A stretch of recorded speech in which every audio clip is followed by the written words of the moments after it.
There's a way to learn how to talk in front of a group without embarrassing yourself. Really? How? Have you ever heard of Toastmasters? Toastmasters is the world's leading nonprofit organization dedicated to helping people improve their communication skills. Toastmasters shows you how to express yourself clearly and effectively. I think that our mission statement succinctly and eloquently says what we do, and that is we empower individuals to become more effective communicators and leaders. You learn to communicate, you learn to lead, you build relationships, and you find gifts and talents within yourself you never knew were there.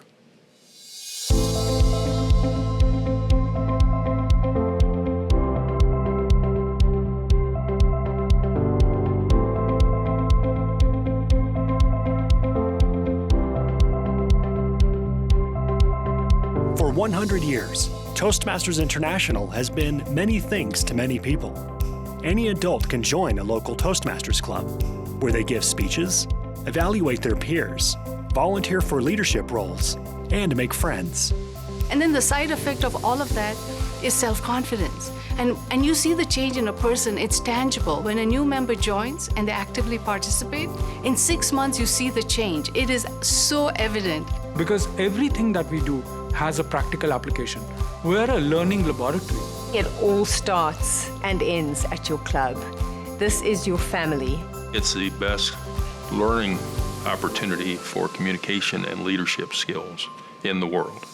When each of the men we have just seen first faced the prospect of speaking up before the group, he suffered a giant-sized case of weak knees and butterflies in the old tummy. But Toastmasters put him on his feet and taught him how to speak with confidence. Understanding the lasting impact of Toastmasters starts with the vision of its founder, Dr. Ralph C. Smedley. It's 1905, and Smedley is serving as the educational director of the YMCA in Bloomington, Illinois. By all accounts, Smedley is a modest and quiet person with a passion for helping others realize their full potential. Many of the men with whom I was associated in that work needed help in talking and in meeting other people. They had ideas, but they did not know how to express them.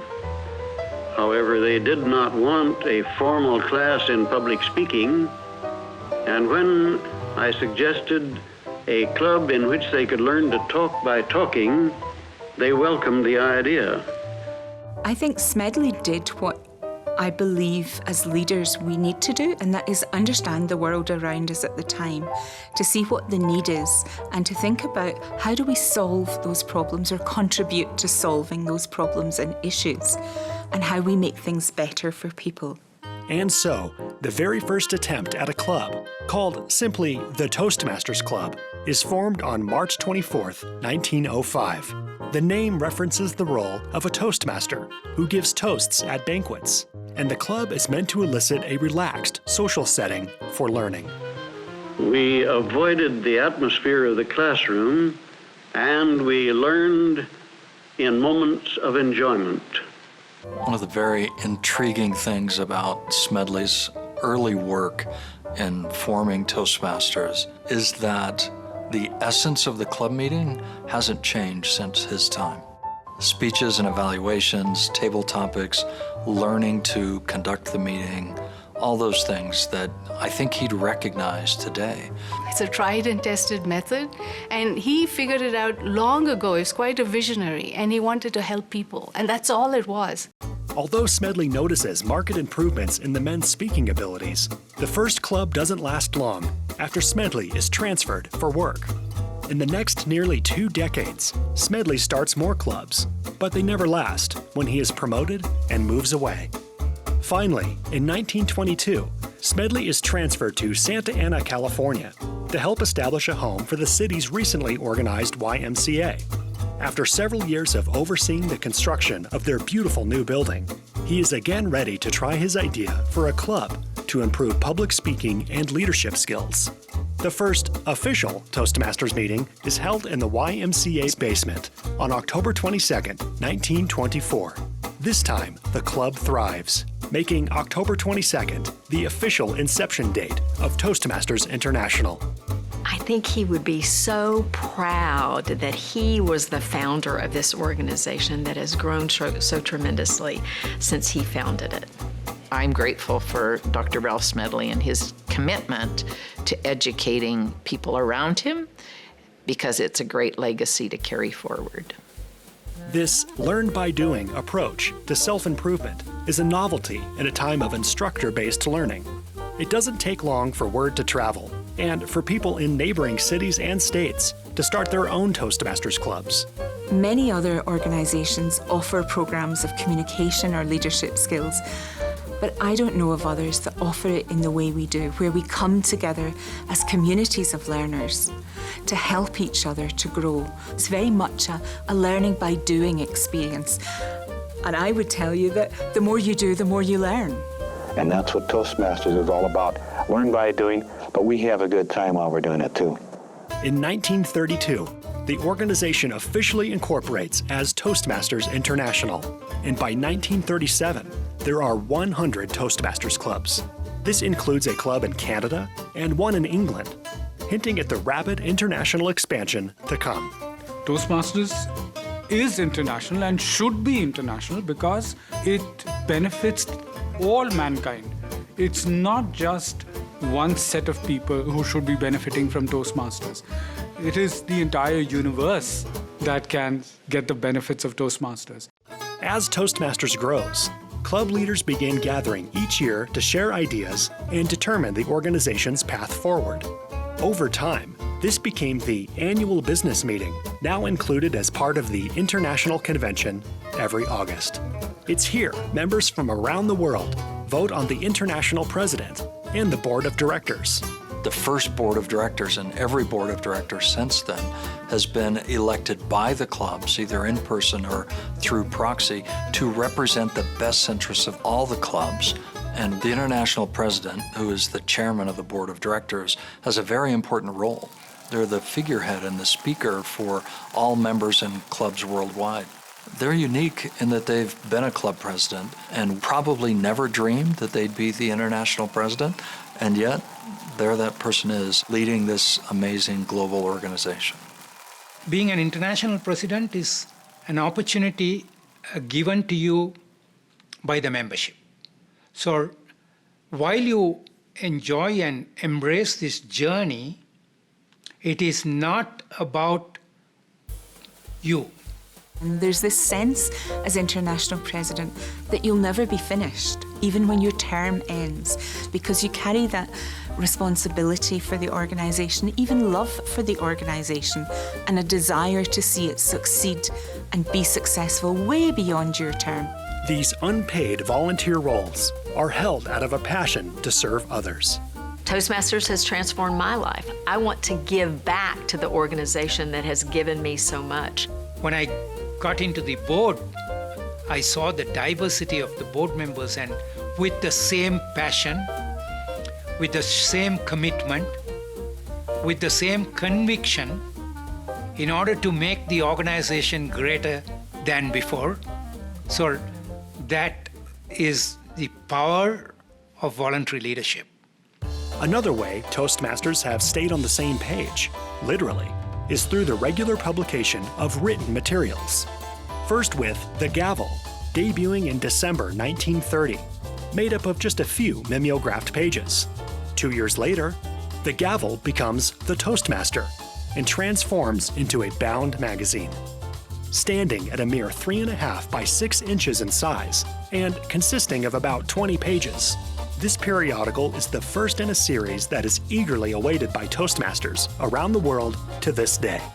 I love looking in the magazine and seeing what my fellow Toastmasters are doing, where they've been, what they're learning about, and how they are making the most of the programme, or knowledge articles from experts in areas that give us more understanding of topics. And even if you go back and look at old magazines, there are always ideas you get from there that you can use. The distribution's different now. The digital version of the magazine is received and it's processed differently by people, but the purpose is still the same, to bring the organization together and to share the best ideas so that each club has the opportunity to be the best it can be. As more clubs are added throughout the 1930s, it becomes increasingly difficult for the small team at the home office to support them effectively. To solve this problem, leaders vote to form regional districts at the 1934 annual business meeting. This structure makes it possible to serve clubs more effectively and ultimately makes for a better Toastmasters experience. Today, over 125 districts exist. Smedley wrote that the Toastmasters districts were the reason for our organizational growth and success. The people who hold the district roles are the ones who visit clubs to make sure that they're functioning effectively and that their meetings are consistent. Without districts, we would be nowhere near where we are today. That's where leaders are made. And that's our philosophy. While we build speakers and communicators, we also want to build leaders. And the leadership growth that I see happening in our district is directly impacting the communities they serve. And the leaders that are developing through Toastmasters, you suddenly hear they're being promoted in their jobs and in their careers. 1938, just 14 years after the first club meeting, sees the start of the Interclub Speech Contest, one of the most anticipated events for Toastmasters to this day, now known as the World Championship of Public Speaking. It is held every August at the International Convention. Participants get the opportunity to showcase their speech skills on a large, competitive stage in front of like-minded peers. And your winner of the 1986 World Championship of Public Speaking, Arabella Bates.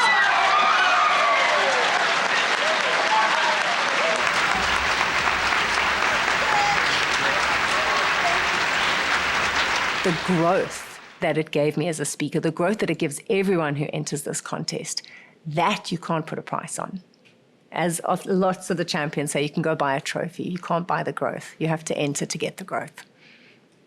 Part of Toastmasters' success in its first few decades is because the organization is founded on principles of accessibility for any man, of any age, and from any social class. Reflective of American society at the time, Toastmasters is not inclusive of women for many decades. In 1938, Dr. Smedley and other Toastmasters leaders tried to bridge this gender gap by offering guidance in establishing the International Toast Mistress Clubs. This unique women-only group is established to run parallel to, but independent from, the men-only Toastmasters experience. While not a perfect fix by today's standards, Toastmistresses provides the benefits of the program to its eager-to-learn members. The enthusiastic and tenacious women of the Toastmistresses represent the first steps towards inclusion that is so integral to Toastmasters today. As more members join the organization, there's an increasing demand for a comprehensive education program. In the early days of Toastmasters, Smedley wrote a series of articles that were then published and sent to all the clubs, and these were the guides that people used in bettering their speeches. It wasn't until the early 1940s that the first education manual was released, basic training, and in the beginning, Smedley was opposed to that, and ultimately the board asked him, almost required him to write it. Dr. Smedley is resistant to implementing any type of definitive education manual or program because he worries that, upon its completion, members may feel that they have nothing left to learn or improve upon. Basic training is a success for many years and spurs the creation of the follow-up program, Beyond Basic Training, in 1950. World War II drastically changes the landscape of Toastmasters International, as many of its fighting-age members join the war effort. The April 1941 issue of The Toastmaster even features an article titled, "They're in the Army Now," that lists members who have been called into service. The much-anticipated annual convention is even put on hold for the duration of the war, not convening again until 1946. World War II also provided some opportunities for clubs to come to exist in places that you wouldn't imagine. In a prisoner of war camp in Germany, an ad hoc Toastmasters club came to be. where members conducted meetings and gave speeches and evaluated speeches and tried to add some normalcy to the very difficult experience of being a prisoner of war. Of course, as an organization, we didn't know that this was happening, but looking back, we're proud to be a part of helping people through difficult experiences. After the war, membership booms. One contributing factor is that the membership age is lowered from 21 to 18. But perhaps more importantly, businesses increasingly begin to see the value of Toastmasters, encouraging employees to improve their public speaking skills by joining a club. In fact, much of the early international growth stems from guests from other countries visiting a club in the US and taking the idea of Toastmasters back to their own country, or when existing members move out of the United States and seek to continue their Toastmasters journey in their new home. By the start of the 1960s, Toastmasters International boasts more than 80,000 members. Still more people are drawn to Toastmasters from the 1960s onward because of increasingly innovative publicity efforts. And now, through the electronic miracle of videotape, that newest of media contributing to the world of communication. In addition to printed materials, the home office and members began using emerging technologies like television and radio broadcasts to spread the word of Toastmasters farther and wider than ever before. One of the most impactful pieces of publicity appears in a 1960 international issue of Reader's Digest. The article, titled "Accustomed as I Am," extols the benefits of joining a Toastmasters club, and it generates a lot of public interest. In response to this, Toastmasters produces a film by the same name to provide more information to the curious prospective member. Surely the answer would come back to us as it did the boy in the ancient legend. Why, my son, it is as you want it to be. Thank you, Bob. Gentlemen, that completes the speaking part of our program. We've had, of course... You have been watching a somewhat condensed version of a Toastmasters Club meeting. Interesting, wasn't it? So if you would like to visit a Toastmasters Club or are interested in starting one, why not drop a line to Toastmasters International, Santa Ana, California. Write today. You'll hear by return mail, and you'll be glad you did. In 1959, a year before the Accustomed as I Am article would appear, the Golden Gavel Award is established. Presented annually at the International Convention, this award recognizes an individual from outside the organization who is distinguished in the fields of communication and leadership.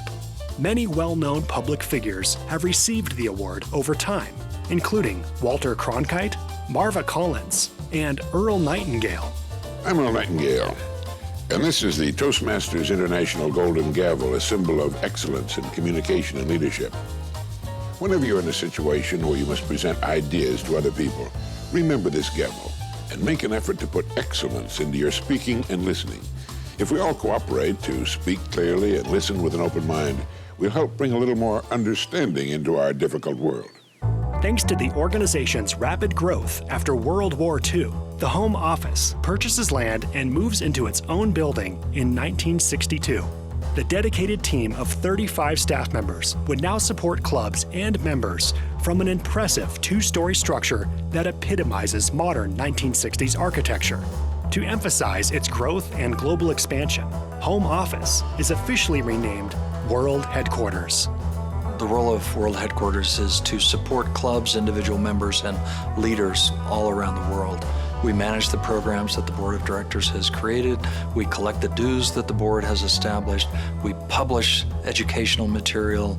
We work in public relations, and we troubleshoot. We add some consistency in an organization where leadership roles don't last very long. District directors serve for a year. Members of the board serve for 2 years.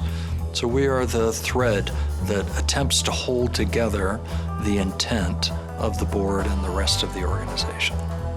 The ribbon cutting of the first official World Headquarters is widely recognized and celebrated. Many dignitaries send notes congratulating Toastmasters on its new World Headquarters and increasing membership. U.S. President John F. Kennedy even congratulates the organization on, quote, the success of your work in helping citizens to listen, think, and speak effectively. Throughout the first 40 years of Toastmasters, Dr. Ralph C. Smedley maintained an active, influential role, even when he eventually stepped back from more labor-intensive responsibilities.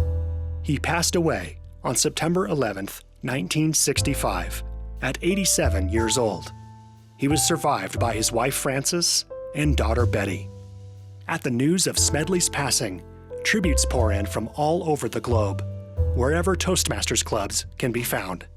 Once when asked what type of memorial he would prefer, Dr. Smedley replied with his characteristic honesty, quote, the perpetuation of Toastmasters should be my memorial.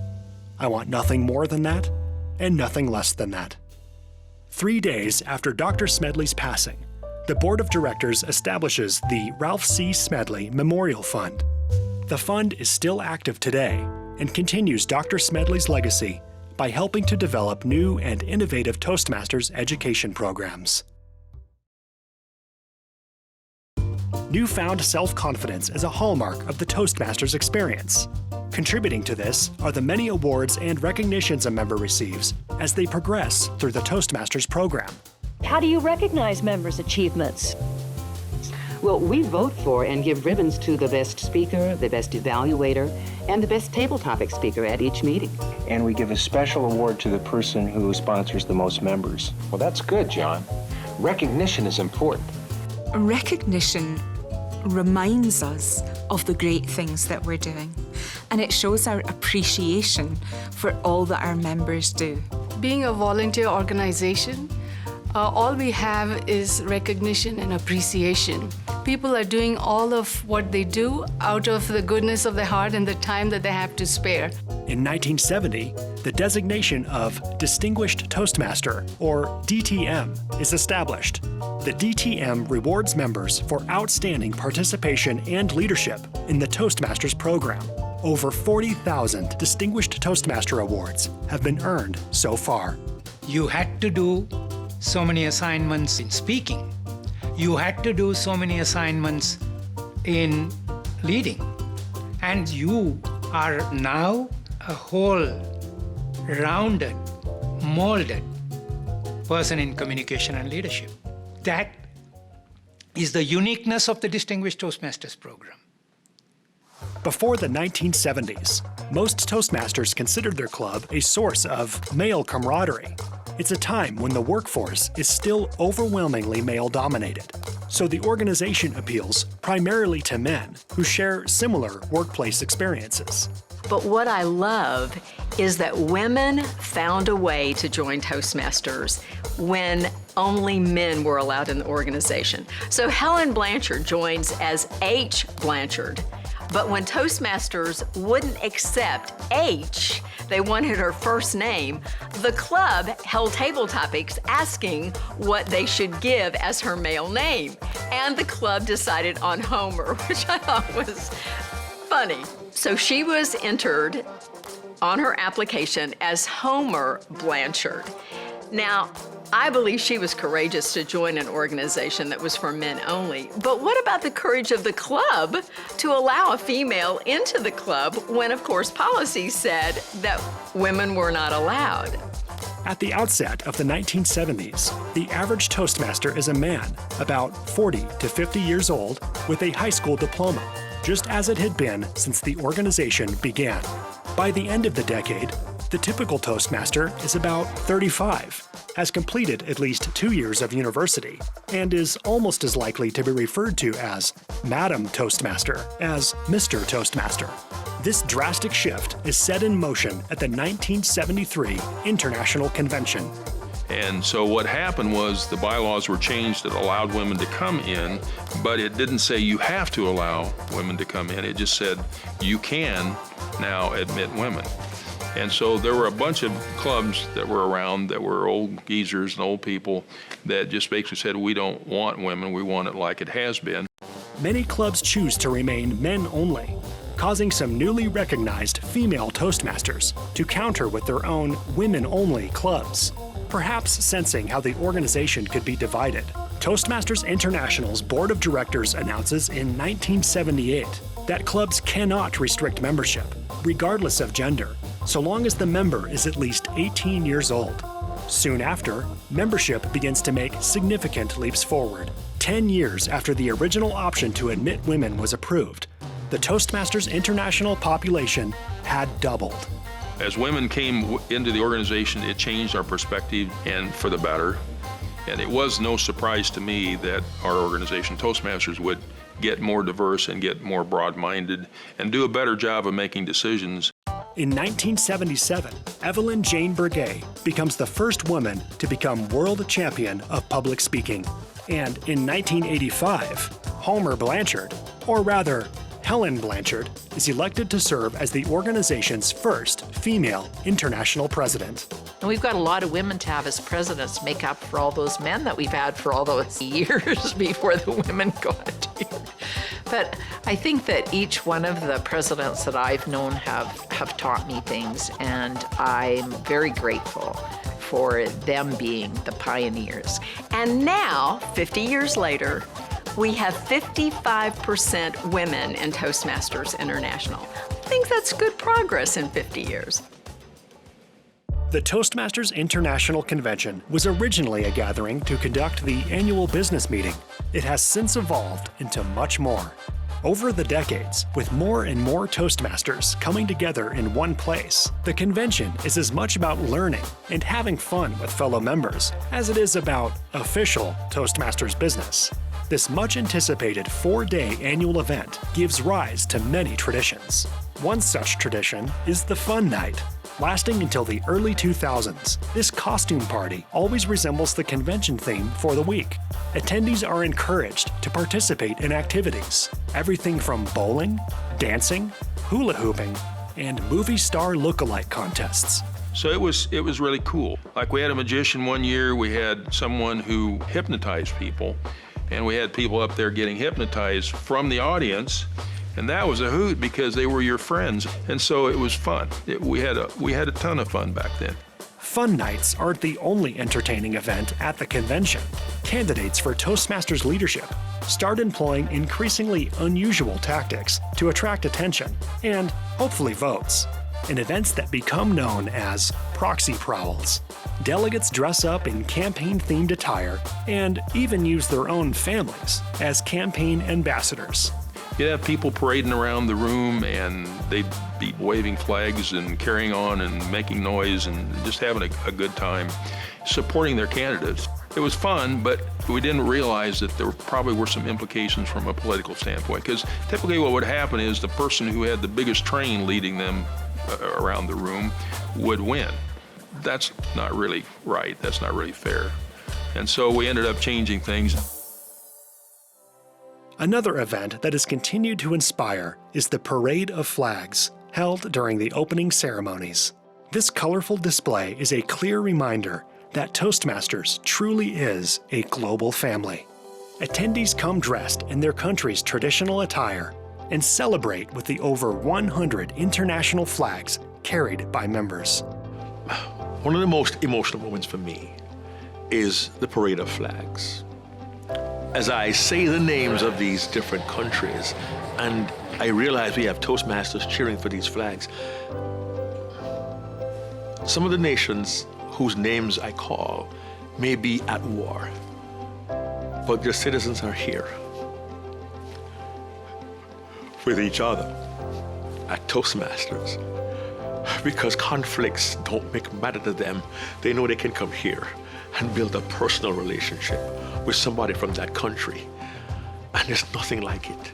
Though the traditions of the International Convention have sometimes changed over the decades, one thing remains. Attendees leave inspired and eager to make the most out of their Toastmasters journeys in the coming year.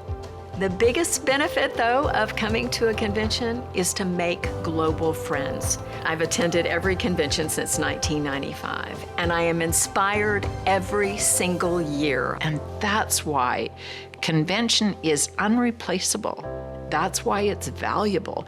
And that's why the people that come to convention have a leg up. For years, a growing number of members expressed interest in a program that would recognize professional-level speaking skills.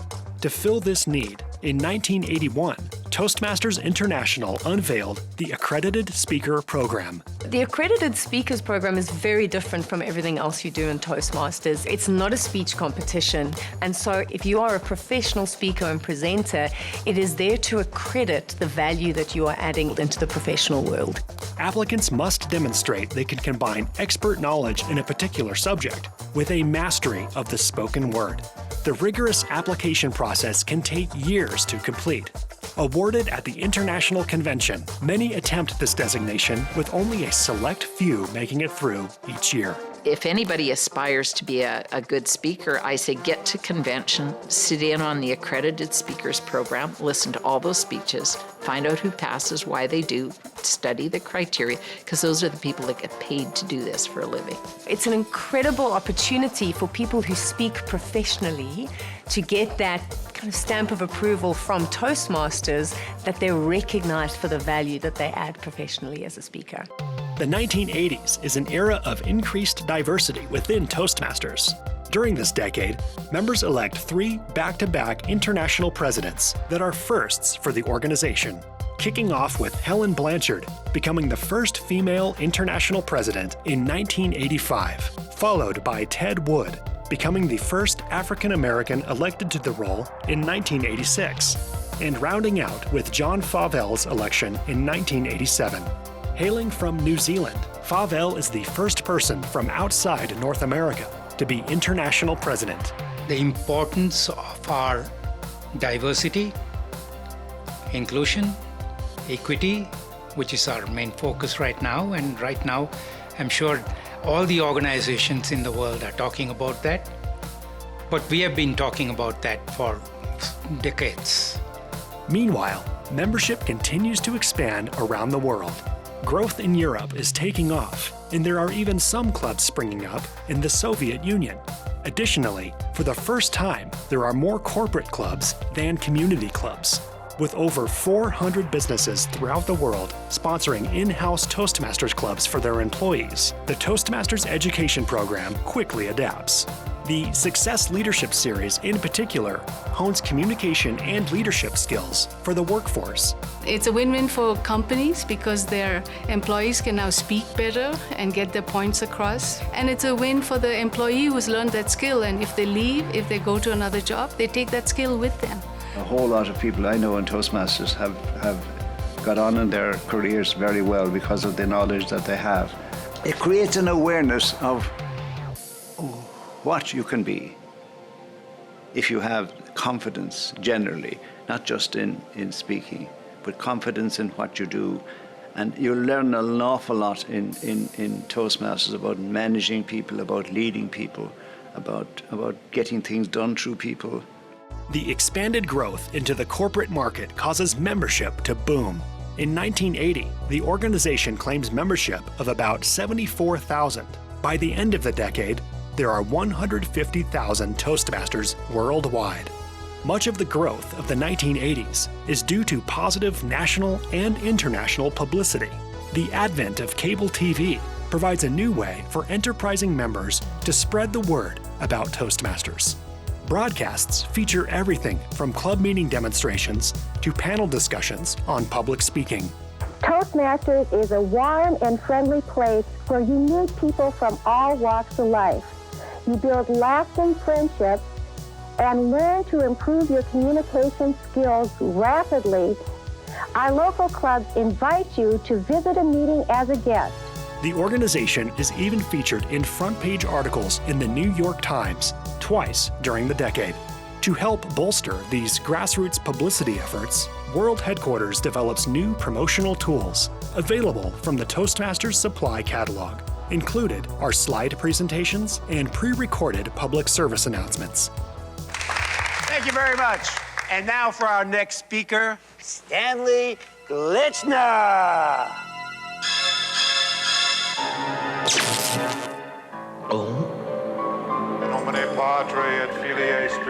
Speaking in public doesn't have to be a death sentence. At Toastmasters, we can help you overcome your fears.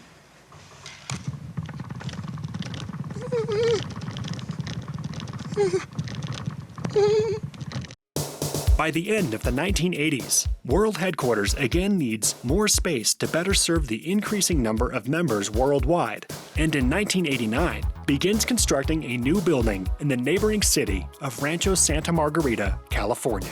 The grand opening ceremony brings together 22 past international presidents and scores of Toastmasters leaders from around the world. One of World Headquarters' most important and lucrative functions in the 1990s is that of a publishing house. By this time, almost all Toastmasters materials are designed and published at World Headquarters, including educational materials, promotional items, newsletters, and office stationery. Communication between members and World Headquarters also becomes easier. When members sent submittals for education awards or dues renewals to headquarters, it was all paper and checks and sometimes cash. So imagine the sheer amount of work that went into processing and taking care of all of this information. So as we evolved over time and the internet arrived and we began to move some of these transactions to the internet, things went much, much faster. It is really exciting to watch where I started in Toastmasters on the board and where we are now, and how the internet has driven everything. Accessibility, availability. A new website, www.toastmasters.org, provides information about the organization and, most importantly, how to find a club. In 1998, the website is updated and, according to an article in the Toastmaster magazine, now has a, quote, nice picture and cool buttons that lead you on your journey. Toastmasters members jump at the opportunity to use the World Wide Web to communicate with each other at an unprecedented rate. Throughout the 2010s, membership continues to grow, building on the trend of the previous decade. A major factor spurring international growth is 2009's global realignment. This realignment gave more representation on the board of directors to areas outside of North America. Previously, those areas had 1 seat on the board. Afterwards, they had 4. 2009's realignment drastically contributes to the spread of Toastmasters around the world. From 2010 to 2019, membership leaps from 260,000 to 360,000 and is spread across 143 countries. With this rapid acceleration of global growth, clubs and districts around the world become inconsistent in how they promote the organization, both visually and in writing, which leads to confusion rather than cohesiveness. In 2011, Toastmasters unveils an updated brand identity at the International Convention. In addition to a new logo, for the first time in its history, Toastmasters International has standardized colors, fonts, and the new tagline, "Where Leaders Are Made." While these modern improvements update the look of Toastmasters as a brand, the basic format of a Toastmasters Club meeting, as set forth by Dr. Smedley, remains the same. In this same decade, the most ambitious educational endeavor in Toastmasters history takes place: the creation of the Pathways Learning Experience. Launched in 2017, Pathways is an education program that is customizable to a member's professional and personal goals. It reflects the most progressive concepts in instructional design and adult learning. But perhaps the most dramatic change is its delivery method. The Pathways Learning Experience is entirely online, a first for Toastmasters. We had done surveys with the corporate world. Would they buy our product? And they're going, oh, too old-fashioned. It's got to be online. You have to update your material. It's not relevant. And so we knew that it really needed a wholesale, a holistic revamp. So if Dr. Smedley had been here today, he wouldn't recognize what Toastmasters has become and the curriculum that we follow.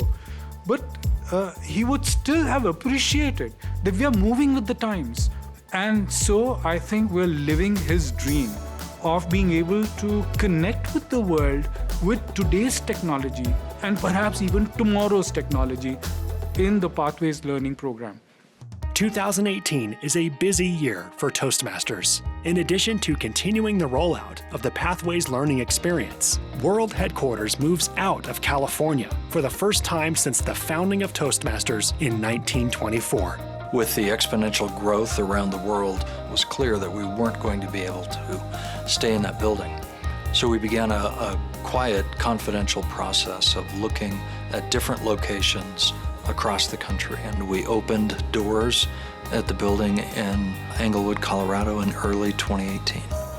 When you imagine yourself living in a house for 20 years and when you have to move from there, it is an emotional decision.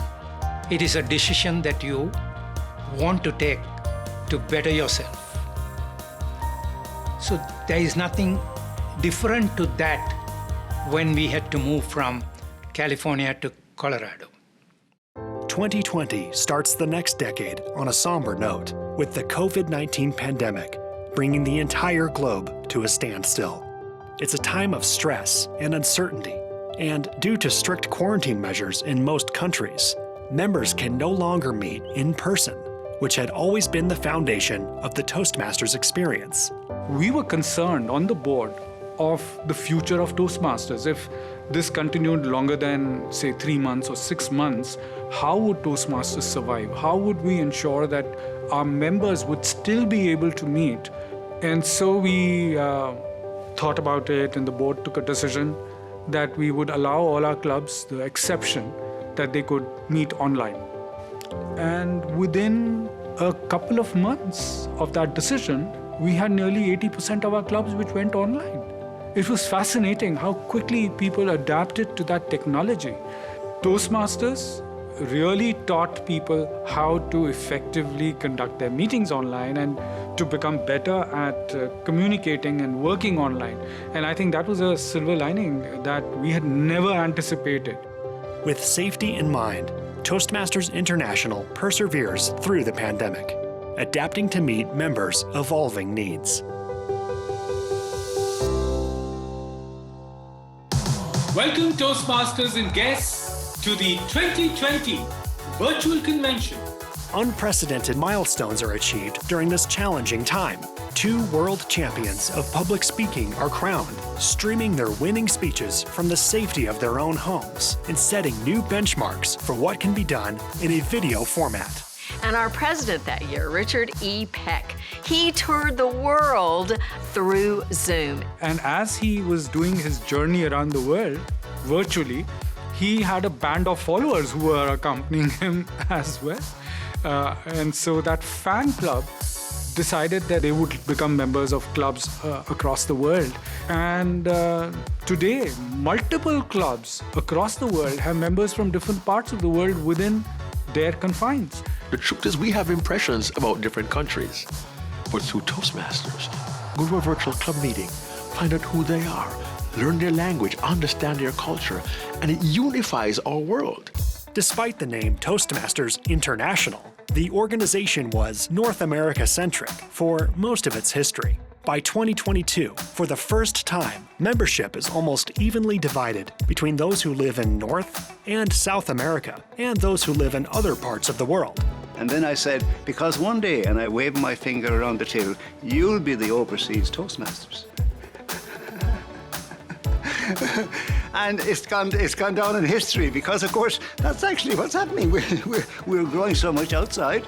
You'll be the overseas Toastmasters in North America. Yeah. And Dan Rex, when he went to somewhere I think he went to the United Arab Emirates, he sent me a text. He says, at last I'm an overseas Toastmaster. Today, Toastmasters continues to explore new ways of meeting its members' needs while staying true to its core mission, providing a supportive and positive learning experience in which members are empowered to develop communication and leadership skills, resulting in greater self-confidence and personal growth. Adults who feel the urge to explore new horizons of learning and who resolve that urge into action are to be congratulated. There is comfort in the thought that today there are thousands of Toastmasters who are a part of a great international movement. It's the next 100 years that we should be concentrating on, as Dr. Smedley would have desired us to do. And so I think we're living his dream. A century after Dr. Ralph C. Smedley founded the organization, Toastmasters International surges ahead. It continues to instill hope and excitement in people eager to grow in their personal and professional lives and to positively impact their families, communities, and the world. Near the end of his life, Dr. Smedley marveled at the dramatic rise of the concept he created to help people improve themselves. His words still resonate. I'm impressed by the fact that a simple idea, put to work in so simple a manner, has grown into such an instrument for service to so many people. It must have met a real need.